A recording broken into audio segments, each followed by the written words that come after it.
York जो कि स्कर्दू गिलगित बल्तिस्तान में आपको नज़र आता है, वो यहाँ पे इस दफ़ा इस ईद कुर्बान पे पहली दफ़ा पहुँचा है। दो एसी, दो पंखे, कूलर यहाँ पे फुल मौजूद हैं। इस इनके वीआईपी प्रोटोकॉल की तो कोई भी नहीं कर सकते ना सर, ये तो टेक्निक होता है। इनको अभी सुबह कल कैसे बांधना है, कैसे इनको ज़बह करना है, वो तो टेक्निक के बगैर नहीं होते। ठंडे इलाके का जानवर है, यहाँ पे पहुँचा है, कैसे पहुँचा, कितनी मुश्किलात हुई, कितने दिन लगे। जी फैसलाबाद का जब आप नाम लेते हैं तो यहाँ पे बैल बकरे तो ज़िबा होते आपने देखे होंगे, लेकिन यॉक जो कि स्कर्दू गिलगित बल्तिस्तान में आपको नज़र आता है, वो यहाँ पे इस दफ़ा इस ईद कुर्बान पे पहली दफ़ा पहुँचा है और उसको फैसलाबाद में लेके आए हैं।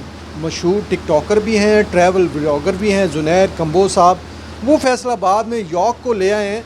और ये जो ठंडे इलाके का जानवर है यहाँ पे पहुँचा है, कैसे पहुँचा, कितनी मुश्किलात हुई, कितने दिन लगे और क्या ख्याल आ गया जुनैद साहब को। इनसे जानते हैं कि क्या ख्याल आ गया कि जुनैद साहब आप यॉक फैसलाबाद में ले आए, दिखाने लेके आए कि ज़िबा करवाने के लिए लेके आए? देखें, जब हम छोटे थे तब भी जितनी वुसअत थी, जितनी ताकत थी, हर किसी का शौक़ होता है कि हम जानवर जो है अच्छे से अच्छा ज़िबा करें। तो अगर कोई ये कहे कि वो सिर्फ़ ज़िबा करना मकसद है तो वो अल्लाह का वली होगा, और अल्लाह का वली अपने मुंह से इतराफ़ नहीं करता ना। तो भाईजान ये ज़िबा करने के भी लाए हैं और लोगों को मोटिवेट करने के लिए भी लाए हैं। हम बढ़ चढ़ के दूसरे कामों में, आपने अभी मुझे ट्रैवल व्लॉगर बोला, तो अच्छी बात है ना, ट्रैवल व्लॉगर ट्रैवल की चीज़ें दिखा रहा है। हमारे यहाँ व्लॉगर ऐसे भी हैं जो अपनी बीवियाँ दिखा के व्यूज़ लेते हैं, तो अच्छी बात है, मैं अपने कंसर्न चीज़ें जो हैं वो दिखा के अल्हम्दुलिल्लाह। ये जो है यहाँ पे लेके आना कोई इतना आसान काम नहीं है। इसको टेम्परेचर मेंटेन करना है। यहाँ पे कितने दिन लगे, कैसे टेम्परेचर मेंटेन किया, और यहाँ पे हमें नज़र आ रहा है यहाँ पे दो एसी, दो पंखे, कूलर यहाँ पे फुल मौजूद है। इस इनके वीआईपी प्रोटोकॉल के कितने दिन लगे, कितना टेम्परेचर मेंटेन किया, कैसे यहाँ तक आ गए? ये बड़ा अच्छा सवाल है। देखें, इनको ख़रीदना, ज़िबा करना, ये काम है पैसे का।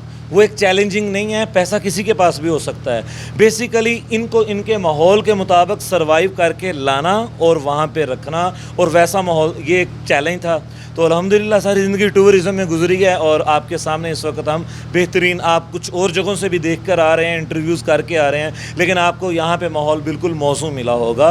ये यॉक जानवर बेसिकली हमारे गिलगित बल्तिस्तान में और KPK में एक एरिया है अपर चतराल, ये सिर्फ यहाँ पे पाया जाता है, उसके अलावा पाकिस्तान में नहीं पाया जाता। और ये यहाँ पे शुरू से नहीं है। हमारे गिलगित बल्तिस्तान में अपर चतराल में एक कौम है जिसे हम वखी लोग बोलते हैं। वखी लोग कुछ ने 500 साल पहले, कुछ ने 1000 साल पहले, काफ़ी पुरानी इनकी हिस्ट्री है। इन्होंने माइग्रेशन की थी ताजिकिस्तान की तरफ से।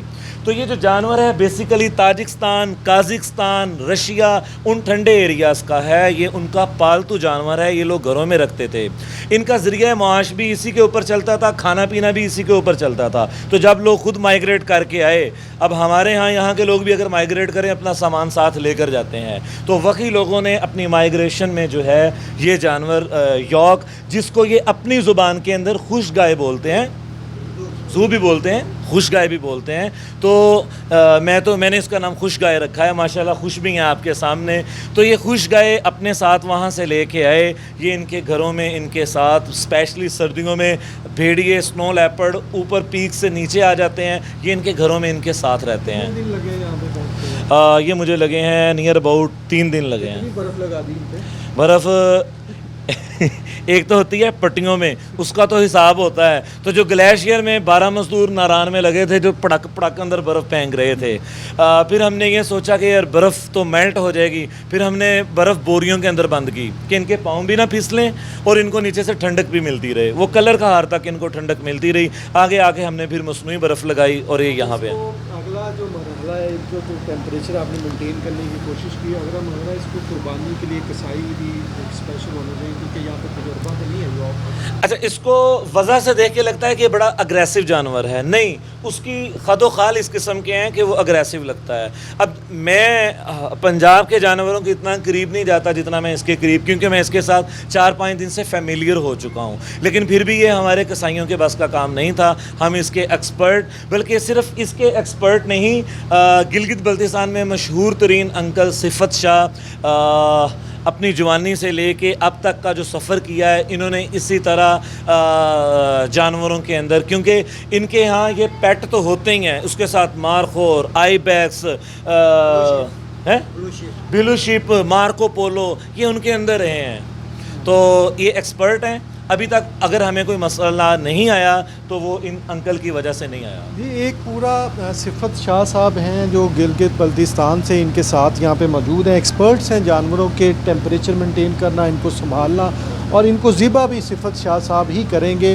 सिफत साहब, इनको ज़िबा करने के लिए कोई टेक्निक होती है ख़ास जिसको आप रखते हैं कि कोई भी कर सकते हैं? नहीं, वो तो कोई भी नहीं कर सकते ना सर, ये तो टेक्निक होता है। इनको अभी सुबह कल कैसा बांधना है, कैसे इनको ज़बह करना है, वो तो टेक्निक के बगैर नहीं होते। क्या है ये रूटीन से हटके खाते हैं? ये तो फूल खाते हैं, फूल फूल खाते हैं? जी। तो जिधर यहाँ से लेके- यहाँ पे अब मजबूरी है, अभी क्या करेंगे।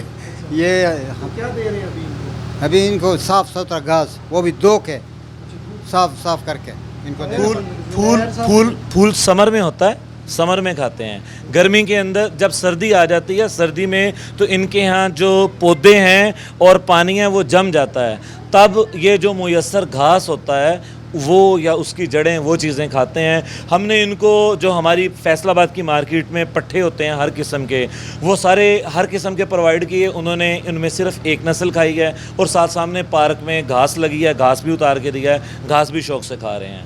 हाँ बिल्कुल। अगर आप स्कर्दू गिलगित से यॉर्क लेके आते हैं, शौक़ से लेके आते हैं, लेकिन ये शौक़ इतना कोई सस्ता और आसान नहीं है। वो हमें जुनैर साहब ने बताया कितनी मुश्किल हुई, लेकिन उनका शौक़ था कि वो इस दफ़ा फैसलाबाद में यॉर्क लेके आए। तो फैसलाबाद में जनाब कुर्बानी के लिए यॉर्क आ गए हैं और ग़ुलाम अहमदाबाद के इलाके में आ गए हैं, और ये पहली दफ़ा इस दफ़ा फैसलाबाद के अंदर यॉर्क भी ज़िबा होते हुए नज़र आएंगे। जी।